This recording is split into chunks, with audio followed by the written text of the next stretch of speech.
All right, Kiss Army, welcome to the KissFAQ podcast. Thank you for giving us your time today and letting us into your head. I hope we don't do any damage. This is a Kiss-related podcast by the board, for the board. We hope that you enjoy.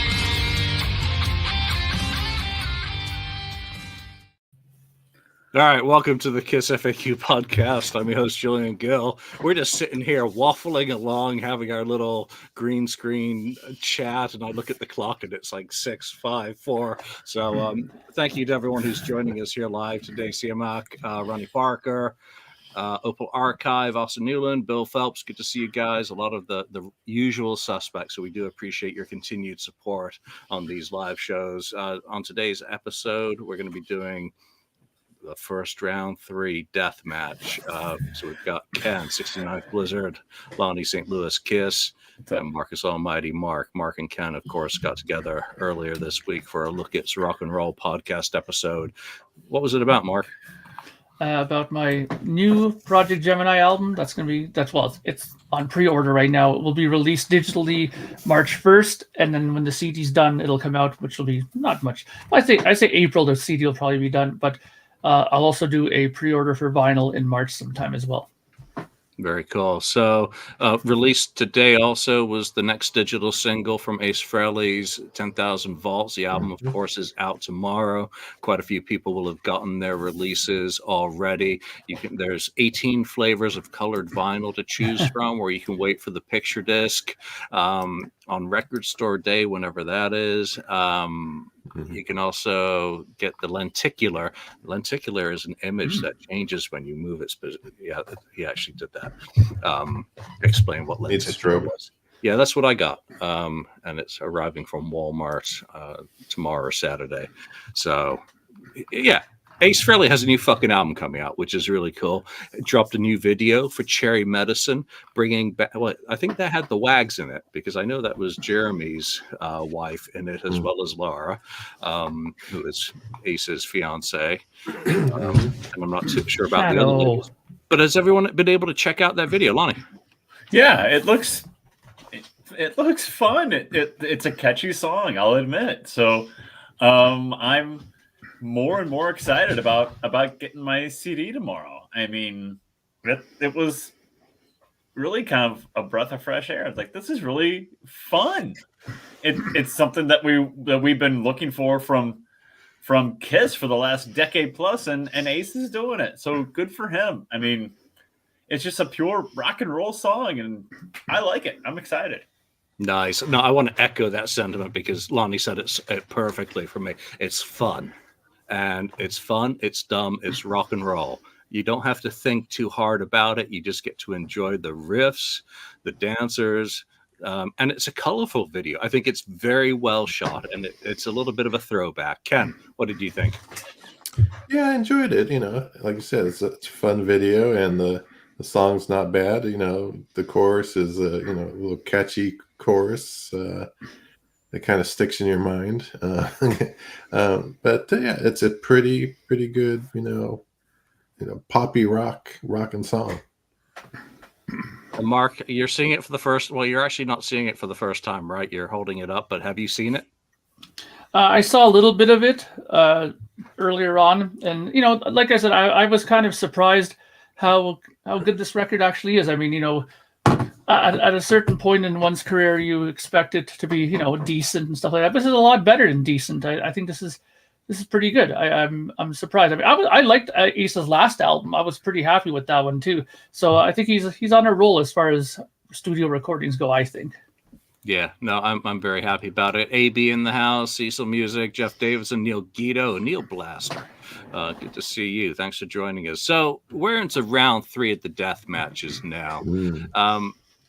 And yeah, it's stupid, but we don't know which song's going to win out of this. And we're down to, I think it's 61 songs are left in the cup, or the cups. And now we're going black. It goes into pink in this round. So it's going to be cup. It's going to get real. Well, black is going into Vinny. I'm not saying anything else. Yeah, let's leave that one there. Yeah. And jump straight into the first matchup, and it is going to be Making Love, appropriate, Uh-huh. is going to take on, oh, Jesus Christ, Black Diamond. Heavy hitters out of the cup, straight Someone's to go. gonna be gone. Welcome to start round with 3. Let's start with Mark on that. Well, yeah, welcome to round 3. Making Love versus Black Diamond.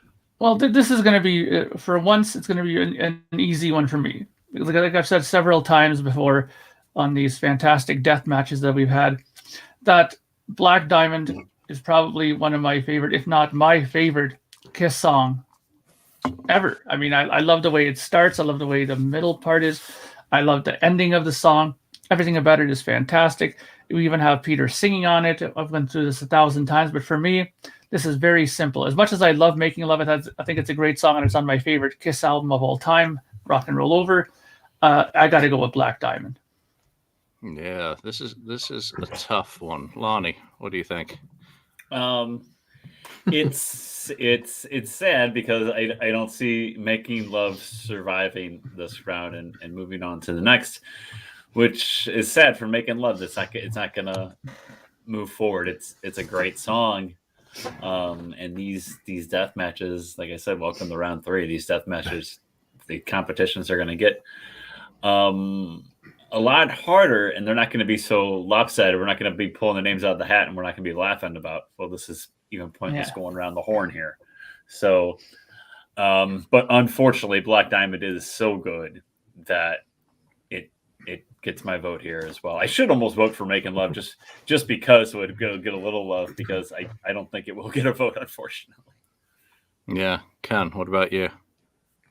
In your fancy new jacket.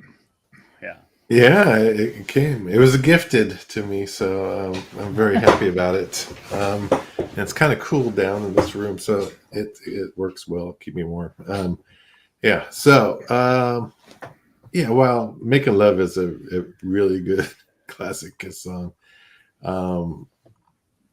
It doesn't stand a chance, for, up to Black Diamond for me, because Black Diamond is pretty much I've said probably my favorite Kiss song of all time. So, yeah, it's just too bad. That's what happens sometimes when you get these, classic songs. Something's got to lose, and so Black Diamond wins though for me. All right, yeah, no, Making Love has a great riff, great tempo, great energy, fantastic Paul Stanley vocal. First time I heard that song, I was bouncing off the wall singing that one and getting slapped by my mother for singing that one. So, it's a great song. But Black Diamond is core frickin' Kiss. This is a contender to go all the way. But you guys have already unanimously, put it through. So Black Diamond goes into the pink, and Making Love goes and hangs out with Ingrid. Pretty much too easy. Almost. All right. It doesn't get any easier. Next one up is going to be Killer. Who's it going to play? Killer. So, Killer versus another Rock and Roll Over heavyweight, Take Me. Lonnie. Yeah. Killer, Take Me. I'm going Take Me. Take Me is I like Killer. It's dark, and it's Gene, and Gene's angry, and Kent's probably gonna vote for it, and it's a good song. But Take Me, I love Take Me, and we reference Take Me on the show quite a bit. That it's what a Kiss song is supposed to be, almost. We talked about that a little bit last week with Come On and Love Me, but Take Me is like what a Kiss song is supposed to sound like. It's supposed to be crotch rock. It's supposed to be innuendos all over the place. It's supposed to have a great riff. It's supposed to have a great guitar solo, and Take Me has all of those things. So Killer is a great song, but for me, this is an easy pick, and it's Take Me. Okay. Your vote has been recorded. Oh, wait, hanging Chad didn't count. Ken. Yeah. Killer's a really good song, but yeah, I mean, Take Me is a great song from Rock and Roll Over. Just everything about it, the riff and the vocals are just fantastic. So again, Killer it's a great song on Creatures, but it doesn't match up to Take Me, at least for me. And see, Lonnie, I didn't pick a Gene song. Why I don't always pick a Gene. Why do you hate Gene? I don't hate you. Wait a minute. Hold on here. Oh, there it is. I don't hate Gene. Okay. There you go. But yeah, Take Me, great song. All right, Mark, you going to make it unanimous? Or are you going to go one for Team Gene? Well, I mean, the Killer's a great song, and Creatures of the Night is one of those albums that I've spoke highly of all the time, just sonically wise. Such a great album. But Rock and Roll Over, that's my album still, and that Take Me is one of those staple songs that you always expect in that second position when you watch them live in those concert videos. You always expect that dan dan dan dan dan, and sure enough, it's always there, and it's such a great song. It's to the point, just like Lonnie said. It has everything that a Kiss song should have to it, and it's not very long. Even it's like under 3 minutes. So fantastic to the point. And I'm going with Take Me. So 3 for 3. Cool, and that was my mailman delivering me Oh, basically nice. the final proof to Volume 2 of Aerosmith on Tour. Very nice. That'll be fun to check out. Yeah, Take Me is just like one of the quintessential Kiss songs. Killer, though, I do love. I mean, again, a great riff, some great lyrics. Again, very Vinnie Vincent-ish, but you're just not going to go and vote against a Rock and Roll Over track, I don't think. So, Take Me should have been played in concert a lot more. No, not a Curry.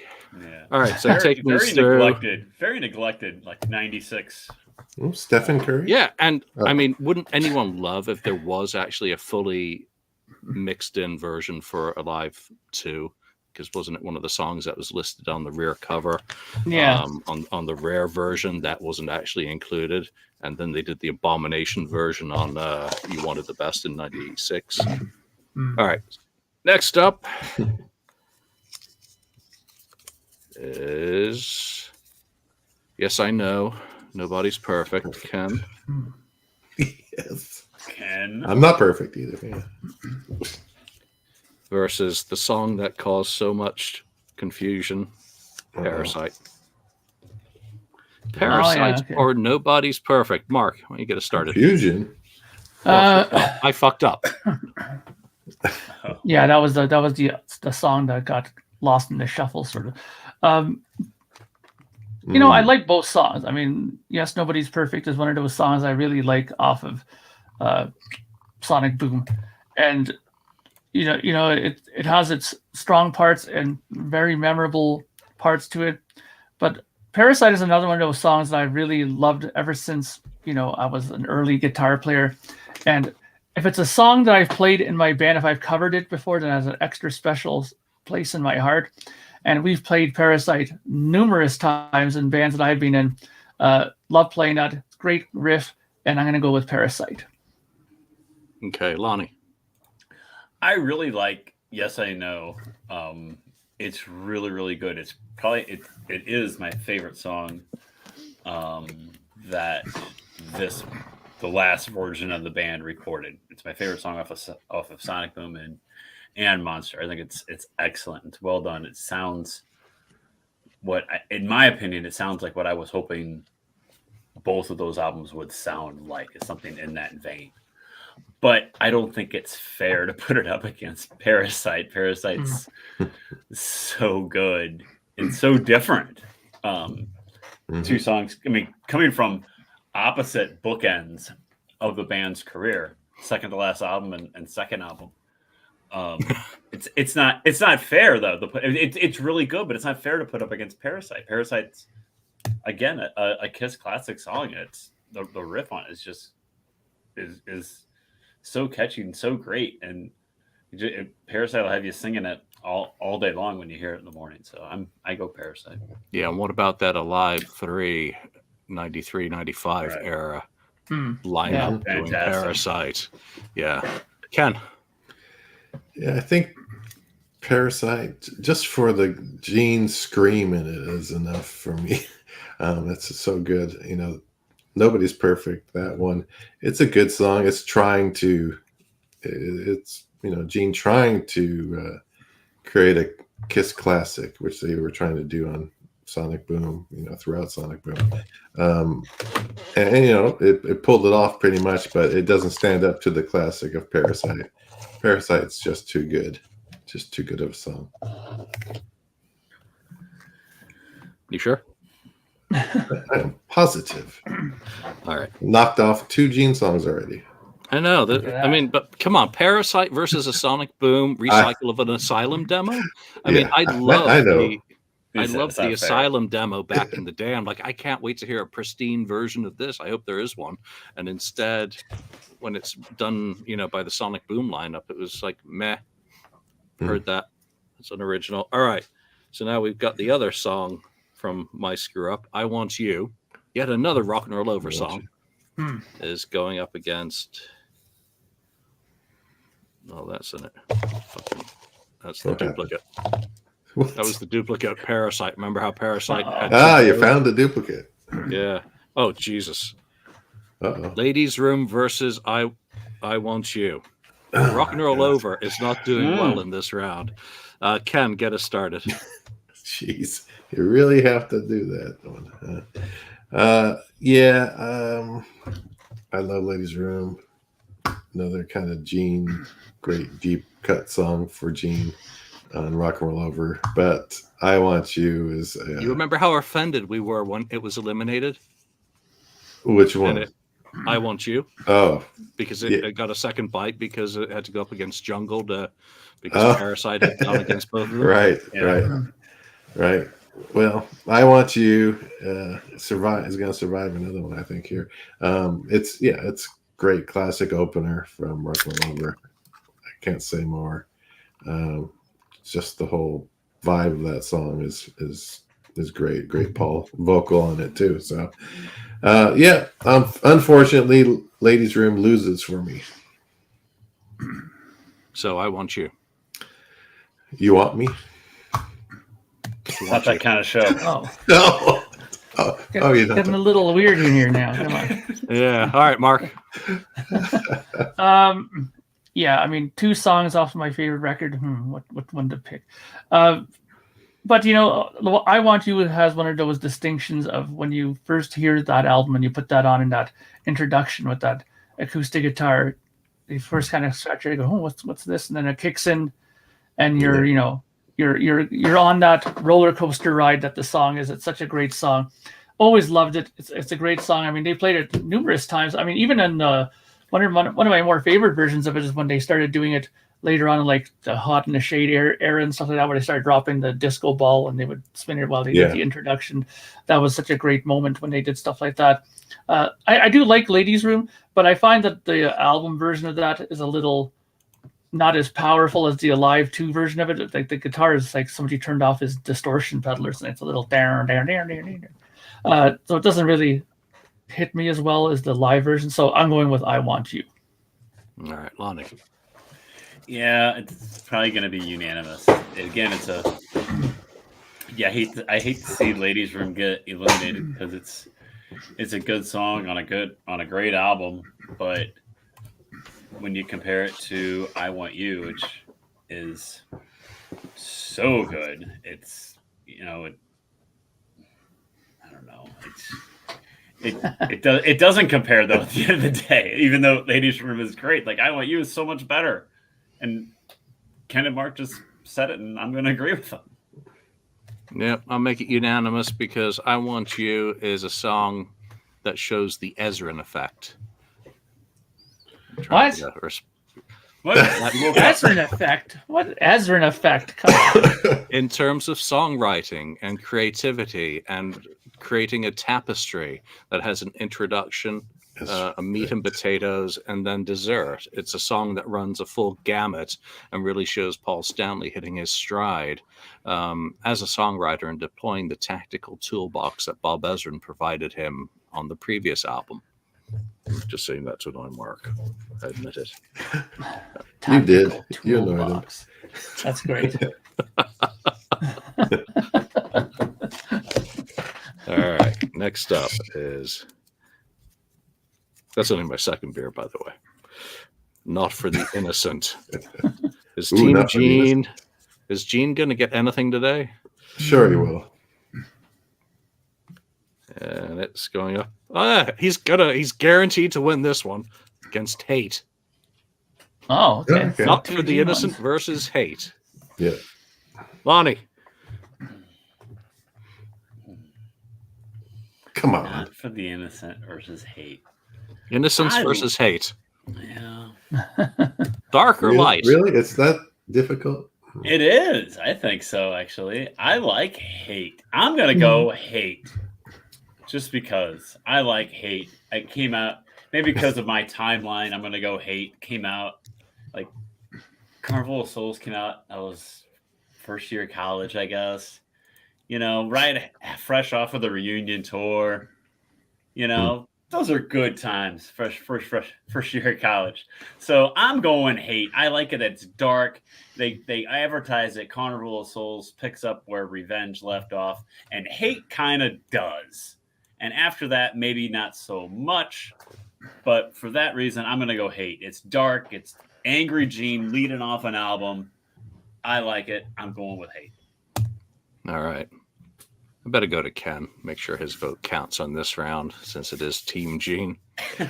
Well, yeah. I mean, Hate is really good. Probably one of the better songs off of Carnival of Souls, but Not for the Innocent, for me, just kills that. It's one of the best songs off of the Lick It Up album. Yeah, Not for the Innocent. I just love the whole vibe of that thing. It's not a fast rocker or anything like that, but it's just the mood Dark of it. Brooding. It is dark and brooding, and I love Gene's vocal on that better than the vocal on Hate, and Hate's a good vocal too. So yeah, Not for the Innocent wins for me. All right. That makes Mark the heartbreaker. Mark? Well, see, both of these songs, me and Daniel, when we did our little guitar riffs video, I played both of these songs because I like both of these songs a lot. And I think that as much as I like Not for the Innocent, because it's a good song, I've always liked that version with Paul and Gene better than the one that's on Lick It Up. And I'm afraid I'm going to have to go down Lonnie's route with this one, because I remember when I first heard this album, I thought Hate was awesome. You guys are crazy. I heard that song. I thought that was a great song. Like the very first open, I was like, this is really good. No way. This is heavy. It's exactly what I was expecting for it. But just like what Lonnie said, after we get past song one, it was like, oh shit, what's going on here now?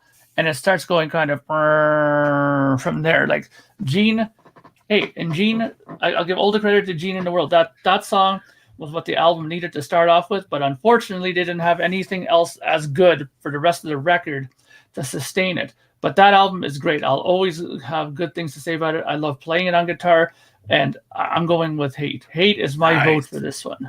I don't know. The guitar solo and Not for the Innocent alone should win. I mean, that is just a great guitar solo by Vinny. Yeah, there's a lot of great comments for this matchup, actually. I mean, I'm agreeing, with the demo version, which is not what we're voting on, sadly. Sure. And just the sound of that opening guitar riff, McMurphy, great observation there. Again, Neil Guido, the demo version with Paul on the chorus is unstoppable. Absolutely. Yeah. What a great combination. Hearing Paul do that gut singing attitude, almost channeling his inner demon, is really cool on that version. And the Lick It Up version itself is also extremely good. We've all said it's a song that we would love them to have done live. I think it's probably one of the songs on Gene's solo outing. If he added that to the set and came round my way, I'd be very happy. Hate, again, I think Mark's right.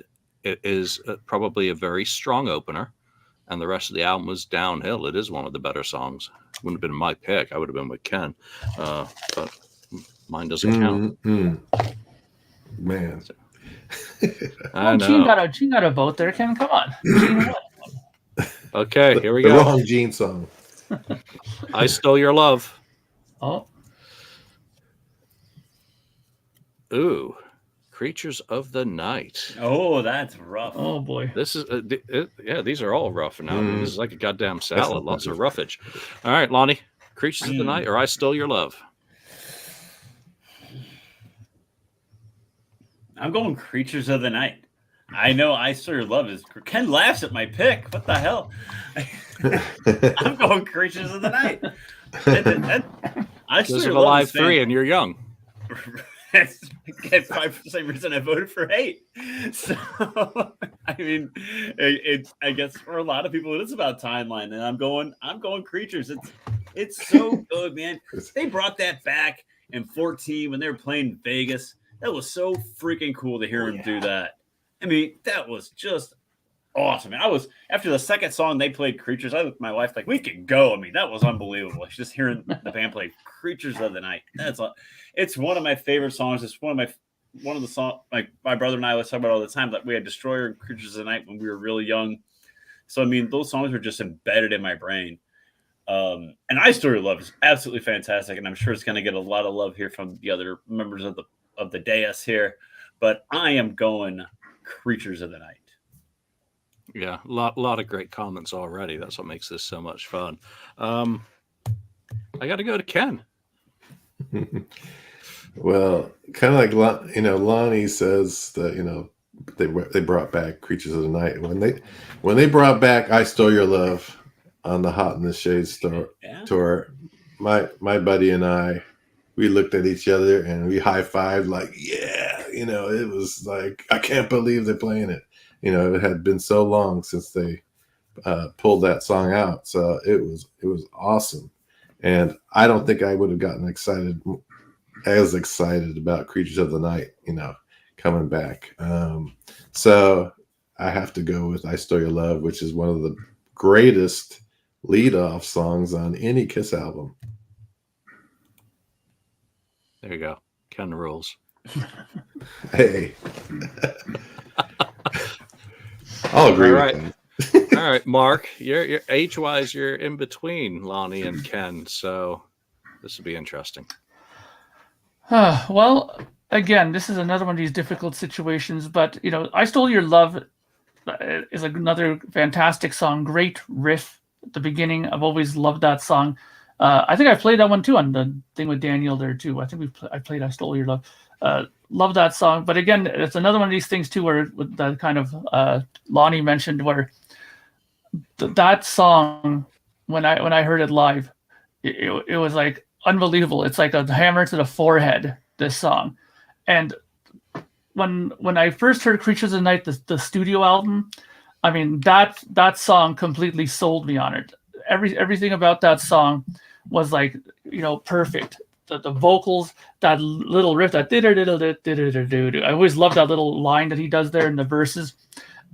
Just fantastic parts in there. Great singing, and the production of it again is one of the big things on these songs that do it for me. When a song sounds that great sonically, you're gonna have my extra vote for it. So sorry, Ken, I'm going for Creatures of the Night on this one for sure. This is numero uno for me. Mark and I in lockstep. You guys, the younger generation. I don't know.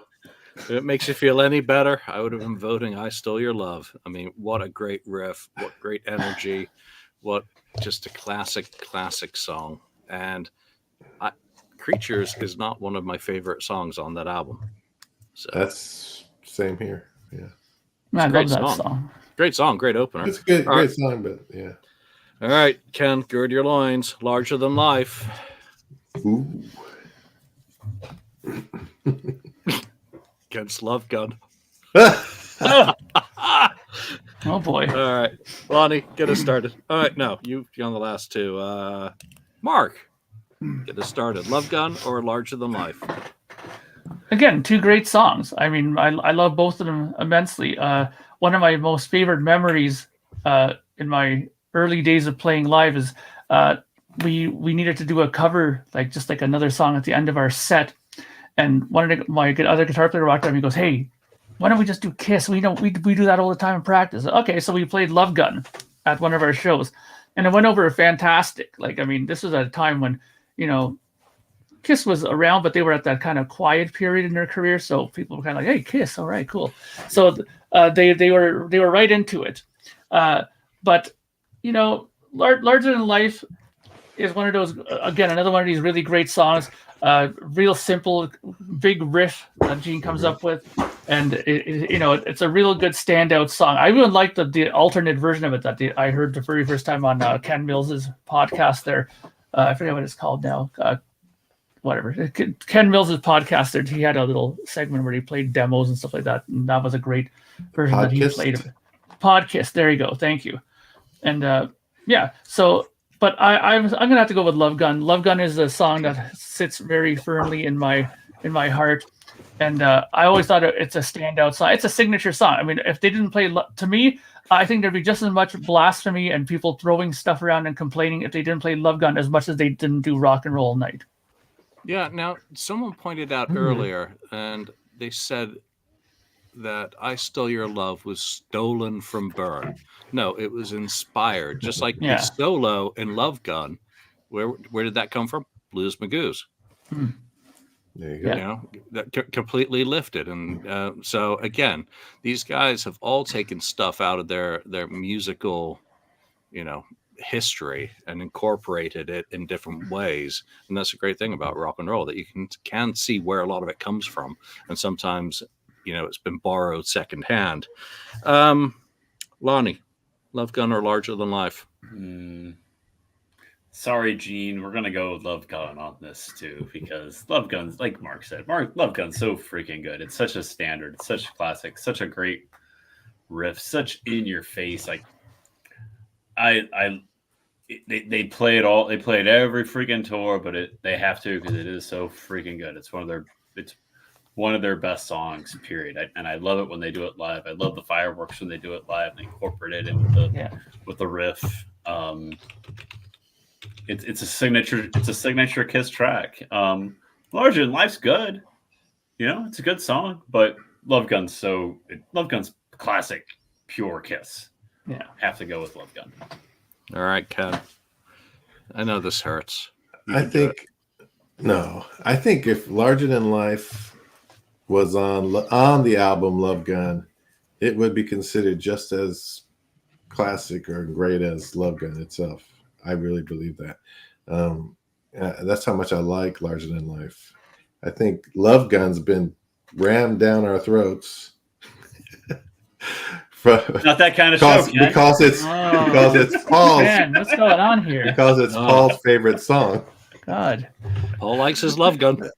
18 over show today. Yes, he likes his Love Gun, and he's just I think it is his favorite song. I could be wrong, but I think it is. That's really nice. Now play Love Gun. Now play Love Gun, right? So, but I'm gonna go Larger Than Life because I love that song. I just think it's great, fantastic.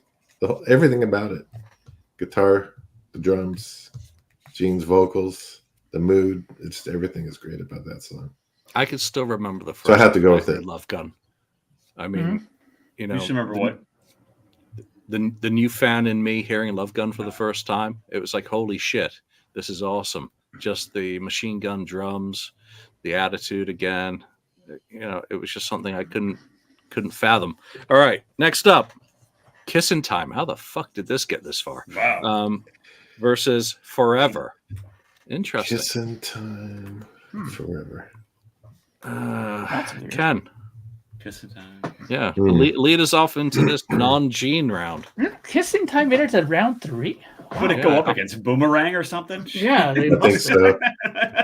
I'm Kissin' Time is not horrible, but Forever is a really good later hit song from Kiss, and I like the way it was produced.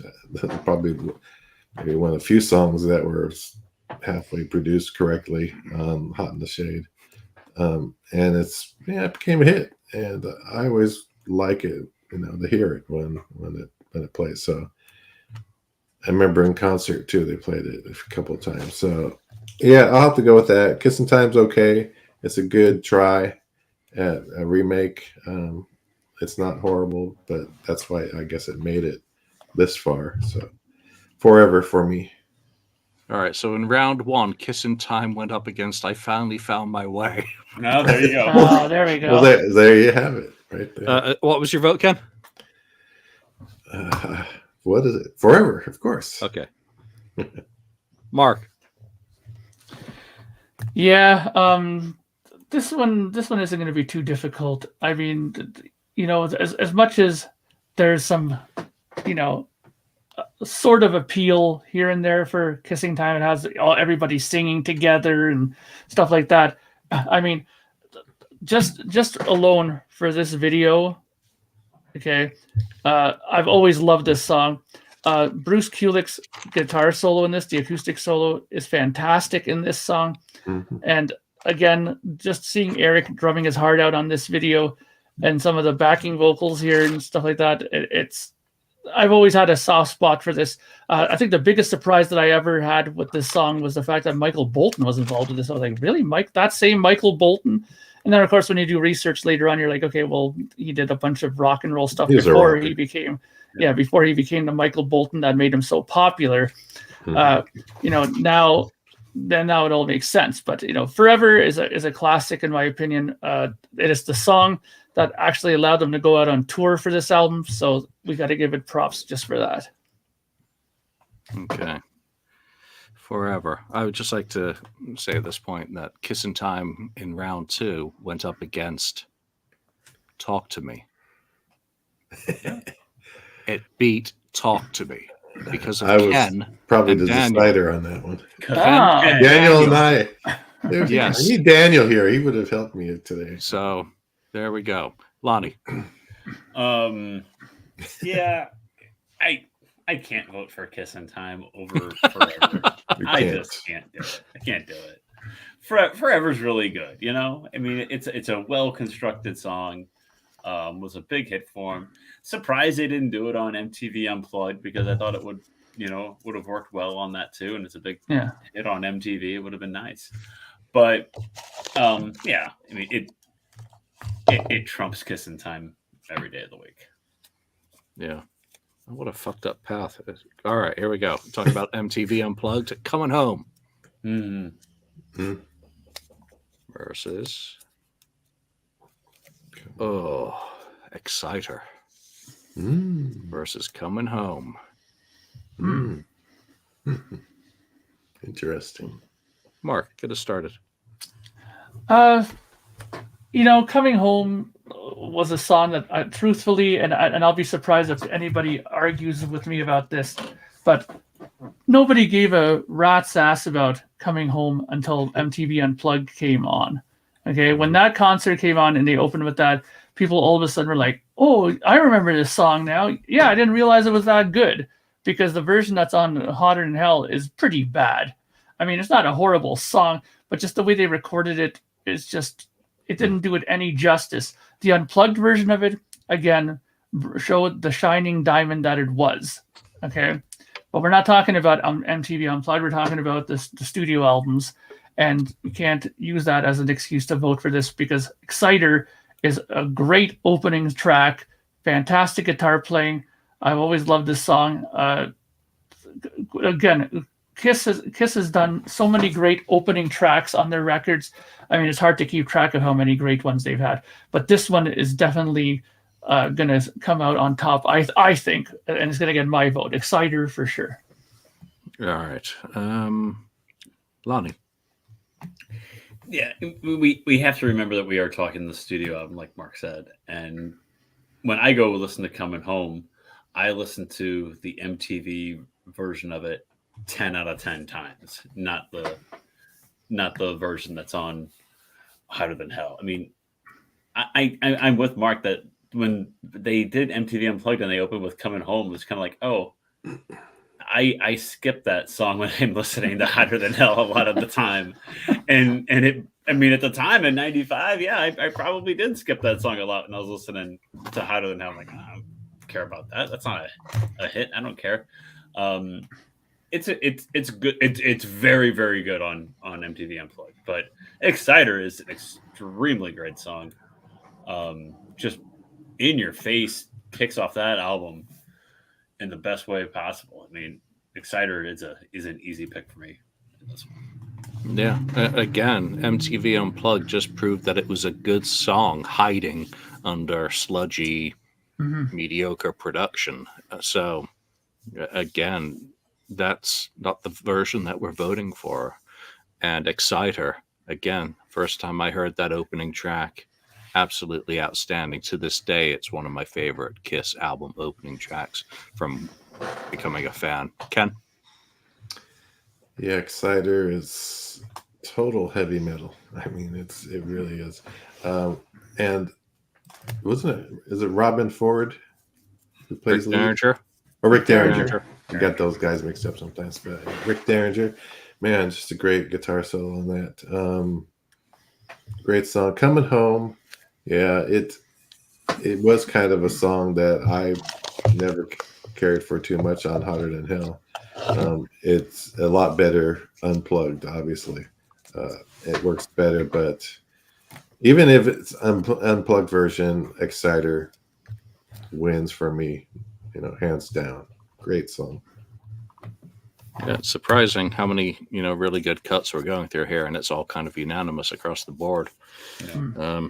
That's a good matchup. Fits Like a Glove. Well, Daniel should be Versus- here. Oh, Daniel. Hard Times. Hard time. Oh, interesting.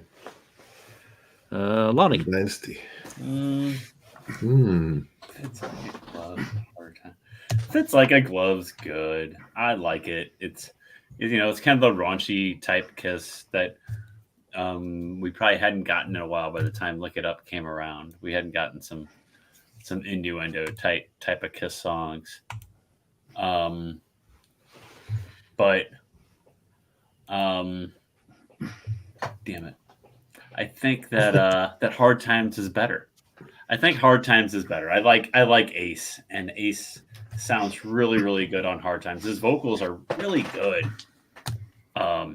Just Ace is kind of like really hitting his stride on Dynasty, and just cranking out some good songs from all the tracks that he was rewarded on Dynasty. It shows that he was hitting his stride. So Hard Time, it Fits Like a Glove's fun, like I said, but I think Hard Times is, as much as Fits Like a Glove is fun, I think Hard Times is the better song. Our audience is pretty split down the middle. They are. I mean, it's Not surprising. yeah. Ken, what about you? Yeah, it's kind of difficult. I mean, Fist Like a Glove was great the first times of hearing it, and then when they played it in concert, it was fun. Great rocker in concert. But when I Was Made for Loving You came out, there was a 45 they had, and I went and picked that up, and the B-side was Hard Times, and I ended up playing a Hard Times twice as much as I played I Was Made for Loving You. I loved Hard Times. Yeah, I loved Hard Times. I thought it was great that drums kicks in, and then the riff, dun-dun-dun, and so on. So yeah, really cool Ace song, different type of Ace song, but it was really, really, really good. And so I got to go with Hard Times. Wow, we're turning. Go Ace! Yeah, Team Gene is turning blue. Mark. Oh no! Yeah, I'm holding my breath. I'm turning. Fits Like a Glove is one of those 80s sort of staple songs. I think that when they played throughout the 80s that whole time, I don't think that song was ever not played live. And, that song always had that kind of, sex thing for it. That was very popular in the whole 80s sort of era there. But, the one thing that always bothered me about that song was whenever they played it live is that Gene would never do that whole, when I go through her, he would never complete that line. It always bothered me. I just found it so annoying that he would just stop after that and just walk there strutting around. It's like, finish the damn line. Anyways, so, but I really love Hard Times. The Dynasty is an album that, like I said before, is one of those records when I put it on, it reminds me of New York City. I've always loved that record, top to bottom, and Hard Times is one of the important songs on that album, mainly because it shows how much Ace had developed by that time. and how important a writer he is. So hard times it is. Wow. Sorry, Daniel. Daniel's having a stroke now. And don't watch this part. I think Skip like the this. State of the Union, we're gonna get Daniel's response to this episode. Oh yeah, you This wait. standalone episode. Yeah, I know. All right, next up, All for the Glory Hmm. versus Turn on the Night. Ken, Oh, okay. straight back to you. All right. Yeah, All for Glory is a cool song with Eric getting to sing, one of those songs. But yeah, Turn on the Night is a really great song that should have been first single, and it should have been a hit, in my opinion. I mean, it's that good of a song. So Turn on the Night wins for me. Easy. All right, Lonnie. Yeah, All for the Glory is fun again, but it was cool that the way they did those albums, that all four members got a chance to take the lead. But Turn on the Night's probably the best song on Crazy Nights. Yeah. In my opinion. I mean, it really is. It should have gotten more love from the band. It should have gotten a stronger push for a single, or as a single, and it didn't. And it's just kind of thrown away at the end of the day. But it's really kind of this gem on Crazy Nights that gets overlooked. So it's actually an easy pick, like Ken said. Turn on the Night. Oh, Mark. I think you know what I'm going to vote on. Mark's I gonna guess, say, yeah, I've said this 1,000 times. This song has an important part for my memory as far as going to California and hearing it on radio there. So yeah, it's going to be Turn on the Night. Sorry. Get off my phone. Looking at this. Looking through Multitasking. This yeah. Doing a show, getting in the way of my life. God, Mr. Gill, focus. All right. Do 4 more matchups here for this episode. Oh, here's a big boy, King of the Mountain. I don't think I've ever heard anything nothing's ever been said negative about that song on this podcast. Oh, this is like we can change that today. Yeah, not with this round. Mad Dog. Mad Dog. How did that get in there? Make it to round 3. Is that from the Love Gun Deluxe? No. Or what was it from? From the box set track, some of the extra stuff the box that we did. Yeah, so I don't know how it got through. I'm not going to open up the spreadsheet again to figure it out. Wow. So, Mark, get us started. This will be quick. Yeah. I'll spare you any long-winded speeches. If you don't pick this over, Mad Dog, then you're insane. Just the intro to this song alone is worth voting for. King of the Mountain. All right, Lonnie. Yeah, I guess Mad Dog went up against some weak competition too to make it to round 3. Yeah. Yeah. Because it's one of these head scratchers that we've really kind of named off some classic Kiss songs today, and then we have a couple head scratchers in there. But Mad Dog is definitely one of those head scratchers. So an easy pick, King of the Mountain. All right, Ken, you can now vote for Gene Simmons if you wish. Yeah, I won't vote for Gene. Unfortunately, I mean, it's really an unfinished song. He kept working on it and that sort of thing. It's okay. It's nice to hear it every now and then to see the progress of what he was trying to go for. But it's not a finished song like King of the Mountain, which is a good lead-off song on Asylum. All right, Mad Dog, into the garbage can you go. All right, next one is Shout It Out Loud. Ooh, okay. Ooh. Against getting classic. Oh shit. Come on, Unlove Me. Oh. Versus Shout It Out Loud. Well, I know what I'm gonna pick. I'm going. You guys know I'm going. Come on and love me on this one. Shout It Out Loud. It's great. It is great, and it's probably going to get some. It might be close to see how this goes. Shout Out Loud's great. I love Gene and Paul trading vocals on it. It's a Kiss classic about partying and standing up for yourself, this and that. But Come On and Love Me is just the best Kiss song there is, in my opinion. So I have to pick Come On and Love Me. It's so great, and it's better song. So I hope it moves on, but this is not an easy one. Mm-hmm. Ken? Yeah, Come On and Love Me is a good song. It's almost like a solo song in a way for Paul. And they didn't play it in concerts hardly over the years, obviously, just back when it came out. And Shout Out Loud is just a great anthem, tread-off anthem, and they played it most of their career live. And I've always loved that song. I just always loved Shout It Out Loud. So I got to go with Shout It Out Loud. I like it more. I really do.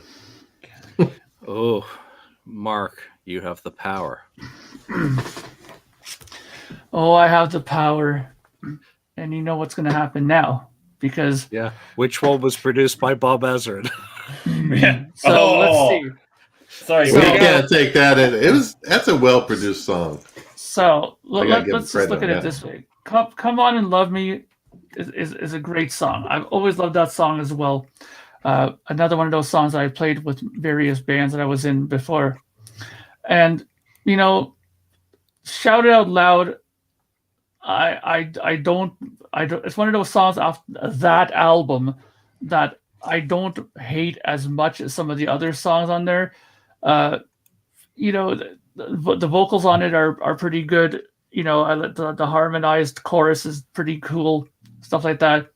But I mean, at the end of the day, what would I rather listen to? And I'm being completely honest, is I'll take Come On and Love Me every day of the week over Shout It Out Loud, just mainly because I think it's a better song.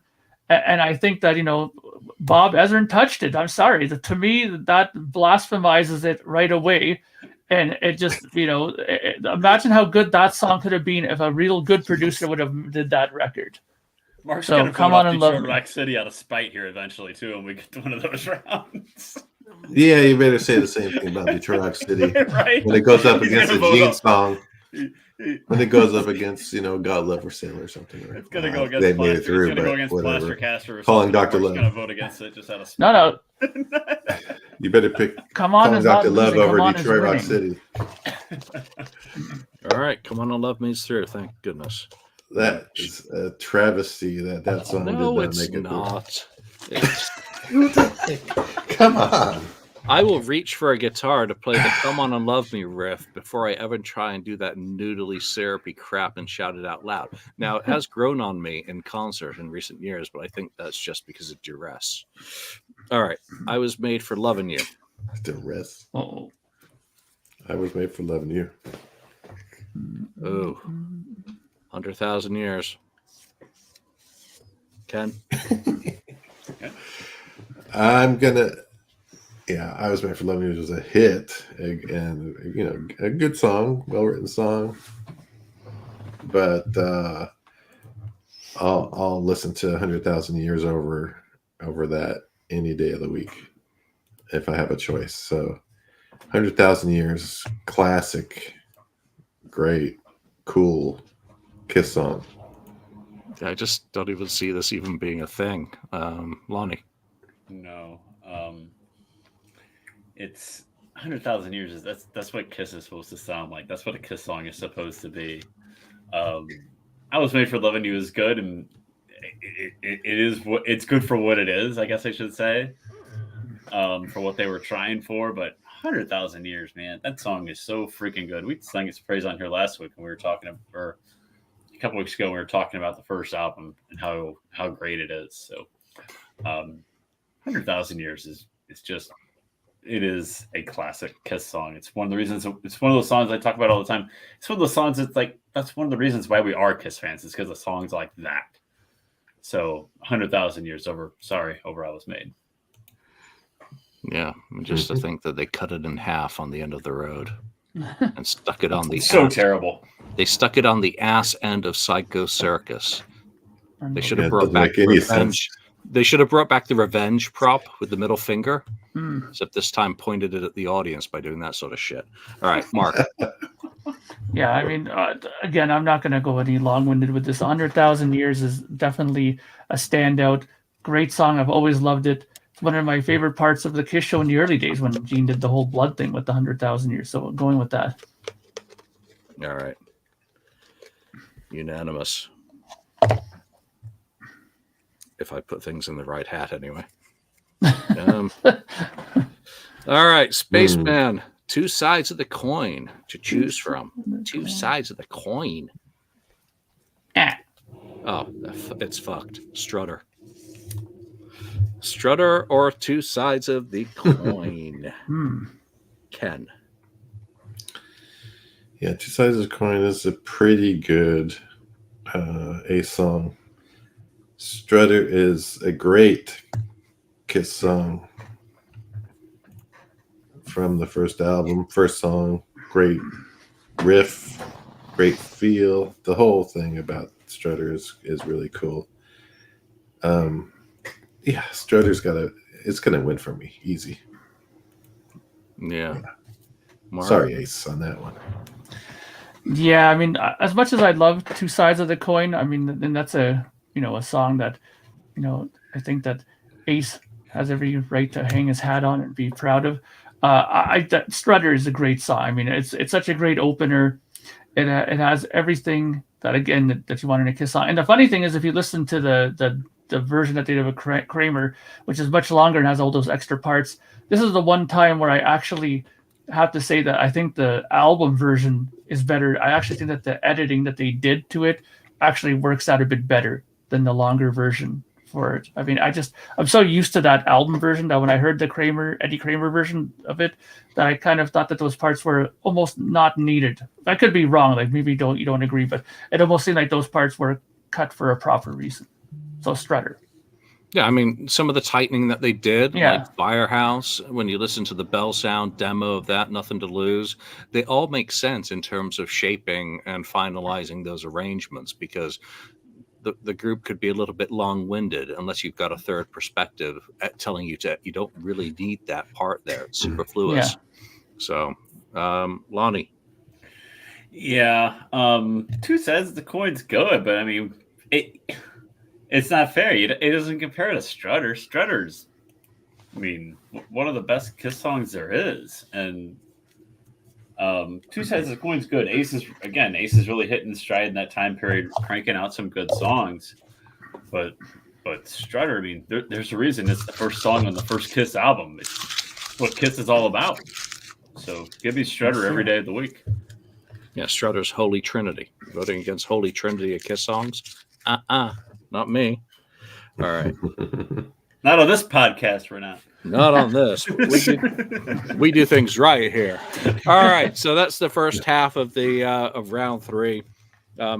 Making Love versus Black Diamond. Black Diamond. Oh, by the way, what was it? Mad Dog. How the hell did Mad Dog make it this far? It beat Don't Touch My Ascot. Oh, Okay. that was in there. And Boomerang. Oh, nice. Boomerang. Boomerang is that bad. There you go. Yeah, so just to fact check ourselves as we go along about how some of these questionable picks have made it this far, you can see it's completely legitimate. All right, back to the recap. Talk to Me. Can't even remember what that went up against. I have to rewatch the episode. Parasite goes through against Nobody's Perfect. I Want You goes through against Ladies' Room. Hate is a bit of a shocker going through against Not for the Innocent. Lonnie. Creatures of the Night Mark. beats Yeah, I Stole Your Love. So you're going to have some answering to do for that. Love Gun, unanimous. Forever, unanimous. Exciter, unanimous. Hard Times, unanimous. Turn on the Night, unanimous. Mad Dog, oh yeah, it lost to King of the Mountain. Come On and Love Me beats Shout It Out Loud. That's another one. Yeah, Ken's not happy. No, two poppy kiss Hear songs. that. Jeez. Okay, Mrs. B, or however you say your that last part of your name. No, you're never late. You're always on time, and we appreciate you joining us. 100,000 Years versus I Was Made for Loving You. 100,000 Years and Strutter. Wow, I must say I'm shocked at a couple of these, but I'm also not very surprised because most of the songs coming through at this point are pretty fucking heavy-hitting Kiss songs, and it is only going to get worse when we get into the next round. Just think of Black Diamond against Detroit Rock City. I've jinxed us. It's going to happen now. Well, Mark's going to vote against Detroit Rock City because Esrin touched it. Yeah, so what we're going to have to do in the next round is make sure we do it on a Saturday when Daniel's available so that we can have the full 5-vote spread. It's really tough to keep track of everyone's votes in the audience, but you know what? I will find a way to make sure the people's votes count as we get into the final rounds on this insane death match. But I guess that's it for now. Anyone got anything to add in before we go? No, I'm just saying that this is going. I agree. It's going to be tougher as we get on because the songs are all going to be top-notch material from here on in. So there'll be that one song that shows up like the Crazy Uncle. Yeah. It's just going to be one of those persistent warts on the ass of the death match. All right, that's it. So we appreciate you taking the time to join us. But for now, from Mark, from Lonnie, Ken, and myself, thank you, and we will see you next time. Thank you for spending time listening to the KissFAQ podcast today. All sales are final. There are no refunds. If you'd like, look us up on Facebook or come over to the KissFAQ message board and discuss the topic we've broadcast today. Don't forget to rate us on iTunes, Spreaker, or wherever you've listened to the show. We hope you'll join us again. Blasphemy.